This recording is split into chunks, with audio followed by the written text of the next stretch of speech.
Let's talk about Angela Rayner, shall we, the beleaguered Deputy Labour leader. Now, Keir Starmer, here, the issue with her is, where was she living, what was it, 10, 15 years ago, up near Manchester?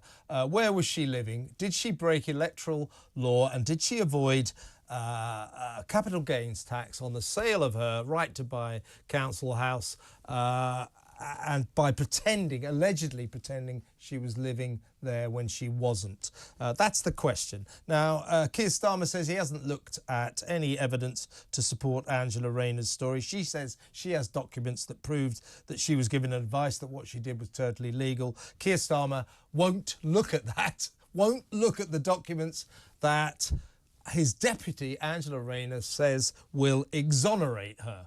He won't look at it. You know, he says, oh, why do I need to? I believe her. Rubbish, rubbish. Anyway, he went on to GMB this morning, Good Morning Britain, on ITV, and he spoke to my friend Richard Madeley, who gave him a real skewering. Let's have a watch. The question we're addressing here is where Angela Rayner was living 10 or 15 years ago. And Angela's answered that question, I don't know how many times. Yeah, but why wouldn't you look at the evidence that she says exonerates? I'll come to that. The question at the end is quite a straightforward question, which is, do you believe Angela Rayner about where she says she was living? The answer to that question, from me, is yes. Yeah, he says that. He says that. So he says he hasn't looked at the evidence, the documents that Angela Rayner, his deputy, says will exonerate her. He hasn't looked at that. He says, because I believe her. No, that's not why he hasn't looked at it. He hasn't looked at it because if he sees the evidence and it indicates she's guilty of these two crimes, then he is in a kind of difficult position. So he's distancing himself so that if she is found guilty of these crimes, she, of course, strenuously denies she's done anything wrong. But if she is found guilty, he'll be able to say, well, I didn't see the evidence. It's quite blatant and obvious. And I wish Starmer would stop taking us for fools about this. Let's talk to the new political editor of The Independent, David Maddox. Hello, David. Good to have you on board. Hi, Kevin. Good. Congratulations on the new job. Thank you very much. Yeah. I might say well out, but we better not go there. Keir, what did you make of this? I mean, this is nonsense, isn't it? Keir Starmer saying, well, the reason I haven't looked at this firm evidence that my deputy has that she says will exonerate her is I just believe her. I don't need to look at it. That's just not true, is it? The reason he's not looking at it is because if he looked at it, he wouldn't be able to distance himself. He needs plausible deniability, doesn't he? Yes, I mean, there are two things here. First and foremost, Keir Starmer is a lawyer. You know, that's what he, you know, that was his profession. That's what led him into politics. But he knows the legal stuff inside and out. I mean, he's scraped through a few things in the past, not least Beergate, by being a good lawyer, I would guess. And in this case, he definitely doesn't want to have anything that would incriminate him in any kind of cover-up. And but the second thing is, I think they believe they can kind of just muscle this one out.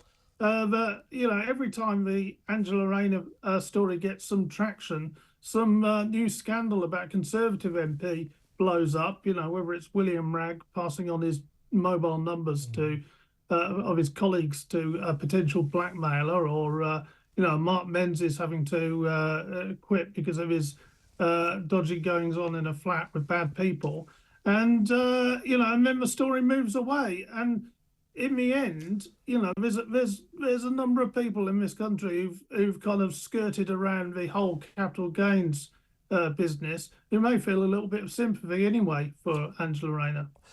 Yeah, I mean, he says it revolves around what happened 10 or 15 years ago with this house sale. It actually revolves around whether or not she did these things or not. And the police are investigating. Don't forget, at first they said nothing to see here.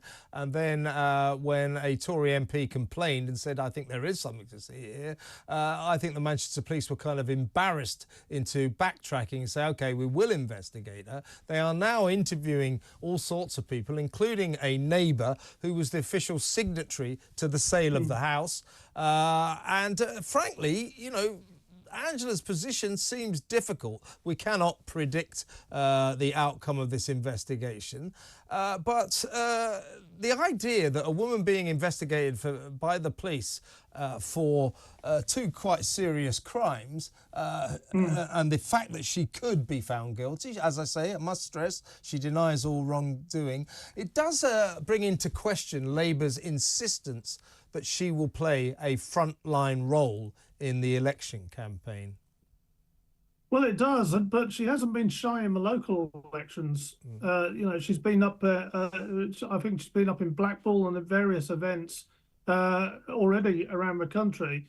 I genuinely think, for some reason, they think they can get through this, and of course, because he's avoiding looking at these potentially incriminating papers or not. If the police say, well, she's done something wrong, then he can kind of say, well, the police have said it. It's her. It's them. She needs to now step down and put it on the police, rather than putting it on himself. I mean, the problem he's got is he tried to get rid of her before from his shadow cabinet, and it went down very badly. It backfired very badly because she's got support within the Labour Party. So if he tries to use this again, or seem to be using this again as a way of potentially trying to get rid of her, then that's going to be very problematic for him and his support. And I think we can conclude, we can deduce, because of his careful approach to this, as I say, maintaining plausible deniability. So if it turns out she is guilty, he can say, well, I didn't know, I never saw those documents. But so he clearly has his doubts. I would imagine so, but he doesn't want to go anywhere near it. As I say, the lawyerly instinct has kicked straight in. He said, no, thank you very much. We'll leave that one to the police. Yeah, and I suspect he'd rather take a few difficult questions on it than actually have to make a decision himself. But then that in itself is kind of worrying about, you know, when you think that this man may well soon be our prime minister, and actually in a position where he has to make these sorts of difficult decisions. And you know, you can't be a lawyer every time, I'm afraid. Yeah, exactly. And I think he's going to have to get used to these difficult questions. He's not going to step into a single TV studio or radio studio or into a newspaper interview situation without being interrogated on Angela Rayner. And frankly, his approach to it right now insults our intelligence. I don't think he's going to get away with this, and unless, of course, as Angela says, she's innocent. But they're still 21 points ahead in the polls. It's not a. That's the thing. That's the thing. You know, if they were 2 points ahead in the polls, and it was this was making a difference, then I think you might see something more active on Starmer's part. But they're 21 points. They're heading for a record majority at the moment. Why mess any of that up? Yeah, no, I get it. I mean, it won't change the dial, but I think it could be a source of, well, it already is a source of embarrassment, but it could get worse if she is found guilty of these offences. But it's a fascinating situation, and great to talk to you, David. Come back on the show very soon. David Maddox there, the new political editor of The Independent.